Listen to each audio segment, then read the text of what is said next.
A group of disgruntled former liberation fighters has floated the idea of forming a political party. Azvipere mushe muri Zimbabwe ameno wo veterans arongei against Mnangagwa. Sana pede mashoko abulanyogwa muzimu ai nopano kuti bo subscribe or like or on the bell icon. Nolanyora vachiti their primary organization, the Zimbabwe National Liberation War Veterans Association ZNLWVA, is concerned that some members plan to transform the association into a political party to challenge ZANU-PF in future elections.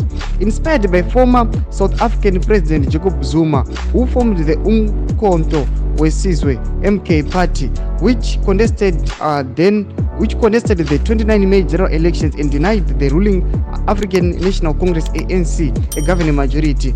These war veterans are also against President Mnangagwa's intentions to extend his mandate beyond the two-term constitutional limit. Domashwa rubuda pana bazvinzi aiwa organization yema war veterans ZNLWVA iri kuti aiwa sezvakangoitwawo neMK party kuSouth Africa ikakwanisa kuti mutungamiri weSouth Africa aiwa atoreducwa number yevanhu vanomusapota muparliament zvakakonzereswa aiwa nevaiko kuSouth Africa ndozvavari kupa example vachiti aiwa tauda kuita zvakaitwa neMK party, tauda kutransforma our organization tiite political party tokwanisa kucontest against Mnangagwa ne3rd term yake yaroda kuisa yekuti aiwa ada kuextenda term yake to 3rd term asi constitutional limit ichiti 2 terms. Satudze mafungiro enyu munoti kudii pamusoro penhau yema veterans iyi auda kuchamukira mutungamiri wenyika. Pinda comment section medu mutudze mafungiro enyu, subscribe, like, turn on the bell icon.